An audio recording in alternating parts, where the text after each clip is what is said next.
یہ پرانی مثال ہے۔ ایک چھوٹا ہوائی جہاز کسی برفانی پہاڑ پر گر گیا۔ پائلٹ مر گیا۔ جہاز میں صرف دو مسافر سوار تھے، وہ دونوں بچ گئے۔ اب صورتحال یہ تھی، ہر طرف برف ہی برف تھی، اور اس برف کے درمیان دو لوگ جہاز کے ملبے میں گرے پڑے تھے۔ دور دور تک کوئی آبادی نہیں تھی، خوراک اور پانی کا بندوبست بھی نہیں تھا، اور گرم کپڑے بھی نہیں تھے۔ یہ تمام ایشوز ایک طرف، لیکن رات ہوئی تو پتہ چلا پہاڑ پر ایک بھوکا ریچھ بھی رہتا ہے، اور وہ ان دونوں کو اپنے لیے من و سلوا سمجھ رہا ہے۔ دونوں میں سے ایک بزدل تھا اور دوسرا بہادر۔ بہادر شخص جسمانی لحاظ سے کمزور، منحنی اور 5.5 فٹ کا بوڑھا تھا، جبکہ بزدل شخص نوجوان بھی تھا، باڈی بلڈر بھی اور لمبا تڑنگا بھی۔ اب وہاں دو بے بس اور مجبور انسان تھے اور ایک بھوکا ریچھ۔ مسافروں کے پاس ایک ہی آپشن تھا، یا یہ زندہ رہنا چاہتے ہیں تو یہ ریچھ کو مار دیں، ورنہ ریچھ انہیں کھا جائے گا اور ان کی داستان تک نہ رہے گی داستانوں میں۔ بوڑھے شخص نے ریچھ کا مقابلہ کرنے کا فیصلہ کیا۔ اس نے اسکیم بنائی اور نوجوان کو تیار کیا۔ میں جہاز کا نکیلا راڈ پکڑ کر زمین میں لیٹ جاؤں گا، تم ریچھ کی طرف جاؤ، ریچھ تمہارے پیچھے دوڑے گا، تم مجھے کراس کر کے برف پر گر جانا، ریچھ تم پر چھلانگ لگائے گا اور میں راڈ سیدھا کر دوں گا، ریچھ راڈ پر گرے گا اور راڈ اس کے پیٹ سے پار ہو جائے گا۔ نوجوان بزدل تھا، اس نے ریچھ کا چارہ بننے سے انکار کر دیا۔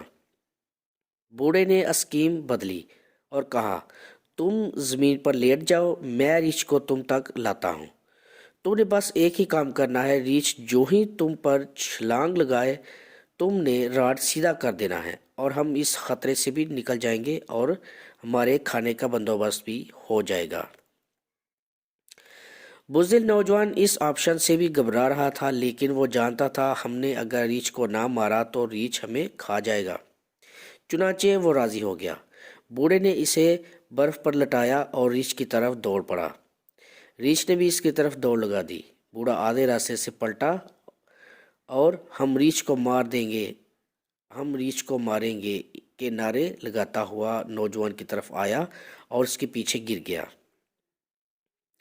ریچھ نے چھلانگ لگائی، نوجوان نے راڈ سیدھا کیا اور وہ ریچھ کے جسم سے پار ہو گیا، ریچھ مر گیا۔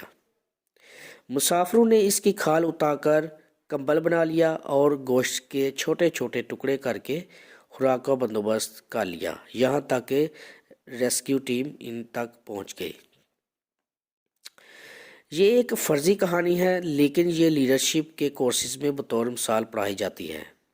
اس کا مقصد یہ بتانا ہوتا ہے، ہم جب کسی ناگہانی صورتحال کا شکار ہو جاتے ہیں تو ہمارے پاس سروائیول کے علاوہ کوئی آپشن نہیں بچتا، اور سروائیول کے لیے انسان کے اندر لیڈرشپ کی خوبی ہونی چاہیے۔ ہم نے بدقسمتی سے لیڈرشپ کو سیاست تک محدود کر دیا ہے۔ ہم جب بھی لیڈرشپ کہتے ہیں تو ہمارے ذہن میں فوراً آصف علی زرداری، میاں نواز شریف اور عمران خان آ جاتے ہیں، جبکہ حقیقت میں یہ لیڈرز نہیں ہیں، یہ سیاستدان ہیں۔ لیڈرشپ کا اصل مطلب خود اور دوسروں کو مسائل اور بحرانوں سے نکالنا ہوتا ہے، اور یہ خوبی قدرت بھی پیدا کرتی ہے، اور ہم لوگ خود کو ٹرینڈ کر کے بھی تھوڑا بہت اپنے اندر ابھار لیتے ہیں۔ دنیا میں اس وقت صرف 2 ملک ہیں جن میں عوام کو لیڈرشپ کے لیے باقاعدہ تیار کیا جاتا ہے، اور یہ امریکہ اور اسرائیل ہیں۔ لہٰذا آپ دیکھ لیں، امریکی اور اسرائیلی دونوں تمام قسم کے بحرانوں اور مسائل سے خود کو نکال لیتے ہیں۔ امریکیوں نے امریکہ میں بیٹھ کر سوویت افغان وار لڑی، ہم مرتے رہے اور وہ فتح کا جشن مناتے رہے۔ امریکہ نے 9/11 کے بعد افغانستان پر عملاً قبضہ کر لیا، یہ وہاں 20 سال بیٹھا رہا۔ اس دوران امریکہ کے صرف 2400 لوگ مارے گئے اور وہ بھی زیادہ تر کرائے کے سپاہی یعنی کانٹریکٹر تھے، جبکہ اس کے مقابلے میں صرف پاکستان میں 70-80 ہزار لوگ مارے گئے۔ عراق پر 8 سال امریکا کا قبضہ رہا، وہاں صرف 4,500 امریکی اور اتحادی مارے گئے اور امریکا نے لیبیا میں کرنل قذافی کا 34 سالہ اقتدار ختم کیا، لیکن وہاں ایک بھی امریکی فوجی یا شہری نہیں مارا گیا۔ یہ کیا ہے؟ یہ امریکی فلاسفی آف وار ہے، یعنی آپ صرف راڈ کے ذریعے ریچھ مار دیں۔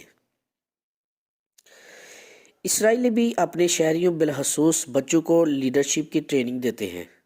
چنانچہ اسرائیل 22 مسلمان ملکوں کے درمیان ایک چھوٹا سا ملک ہونے کے باوجود، جس کی آبادی محض 94 لاکھ اور رقبہ 22,000 مربع کلومیٹر ہے، 74 برسوں سے سروائیو کر رہا ہے۔ پوری مسلم امہ مل کر بھی اس کا بال تک بیکا نہیں کر سکی۔ یہ ملک 74 برسوں سے حالت جنگ میں بھی ہے، لیکن عملاً صورتحال یہ ہے کہ دیوار کے ایک طرف فلسطینی خیموں اور جھونپڑیوں میں رہ رہے ہیں، یہ کھانے کے بھی محتاج ہیں، جبکہ دوسری طرف اسرائیل کے 140 بلین ڈالر کی سالانہ ایکسپورٹ ہیں۔ فی کس آمدنی 34,000 ڈالر ہے اور یہ دنیا کی 31ویں بڑی معیشت ہے۔ اور یہ کس کا کمال ہے؟ یہ صرف لیڈرشپ کا کمال ہے۔ ہم ہمیشہ ریاست مدینہ کی مثال دیتے ہیں، لیکن سوال یہ ہے، ریاست مدینہ تھی کیا؟ کیا ہم نے کبھی سوچا؟ وہ بنیادی طور پر اس دور میں لیڈرشپ کا دنیا کا سب سے بڑا کلب تھا۔ رسول اللہ صلی اللہ علیہ وسلم نے عرب کے بدوؤں، چرواہوں، تاجروں اور نسلی غلاموں میں لیڈرشپ کی خوبی پیدا کر دی تھی۔ لہٰذا آپ صلی اللہ علیہ وسلم کے وصال کے 10 برس بعد تک مسلمان آدھی دنیا پر حکمران تھے۔ یہ ماڈل اب امریکہ اور اسرائیل میں کاپی کیا جا رہا ہے۔ یہ دونوں ملک ہر شعبے میں لیڈرز پیدا کر رہے ہیں۔ چنانچہ آپ دیکھ لیں، آپ کو دنیا کی ہر بڑی آرگنائزیشن، برانڈ، فلسفی اور تبدیلی کے پیچھے امریکی نظر آتے ہیں یا اسرائیلی۔ یہ ایک حقیقت ہے، اور دوسری حقیقت ہم ہیں۔ ہم لیڈرشپ میں مار کھا رہے ہیں، ہم لوگوں کو لیڈ کرنے کے لیے تیار نہیں کر پا رہے، اور اس کا نتیجہ یہ نکل رہا ہے کہ پاکستان میں صدر سے لے کر چپڑاسی تک ہم سب ایک دوسرے کی طرف دیکھتے رہتے ہیں۔ آپ کسی شہر یا کسی گاؤں کے کسی محلے میں چلے جائیں، آپ کو لوگ وہاں بجلی، گیس، پیٹرول، اسپتال، اسکول، نالی اور گلی کے لیے روتے ملیں گے۔ آپ کسی ادارے کے واش روم میں چلے جائیں، لوگ صفائی نہ ہونے کا رونا رو رہے ہوں گے، اور آپ کسی اسکول میں چلے جائیں، آپ کو والدین اساتذہ کی کمی کا رونا روتے نظر آئیں گے۔ اب سوال یہ ہے کہ کیا ہمارے پاس اسرائیل یا امریکہ سے کم وسائل ہیں؟ آپ یہ بھی چھوڑ دیجئے، کیا ہمارے پاس 1400 سال پرانی ریاست مدینہ سے بھی کم وسائل ہیں؟ جی نہیں، ہرگز نہیں۔ ہم ان دونوں ملکوں سے زیادہ وسائل کے مالک بھی ہیں، اور ہمارے پاس ریاست مدینہ سے بھی زیادہ وسائل ہیں۔ لہٰذا ہم پھر کہاں مار کھا رہے ہیں؟ ہم لیڈرشپ سے مار کھا رہے ہیں۔ مری اور سیالکوٹ کے واقعات لیڈرشپ کی کمی کی تازہ ترین کیس سٹڈیز ہیں۔ مری میں برف باری ہوئی، 20,000 گاڑیاں برف میں پھنسی، لیکن ان میں سے کوئی ایک بھی ایسا شخص نہیں تھا جو لوگوں کو گاڑیوں سے نکالتا اور چند قدم آگے بڑھ کر ایئر فورس کا گیٹ بجا دیتا، یا کسی سرکاری ریسٹ ہاؤس یا گورنمنٹ بلڈنگ یا ویڈیو بنا کر پرائیویٹ چینلز تک پہنچا دیتا، اور یوں پورا ملک متاثرین کے ساتھ کھڑا ہو جاتا۔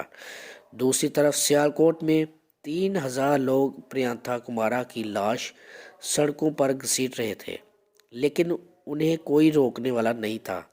عدنان ملک صرف ایک نوجوان تھا جس نے اسے بچانے کی کوشش کی۔ آپ فرض کریں اگر وہاں عدنان ملک جیسے 2-4 لوگ ہوتے تو کیا یہ سانحہ پیش آتا؟ بالکل اسی طرح ملک میں آئے روز جلسے جلوس نکلتے رہتے ہیں اور سڑکیں بند رہتی ہیں، لیکن کیا کوئی شخص 10-15-50 لوگ جمع کر کے ان مظاہرین کو سمجھاتا ہے؟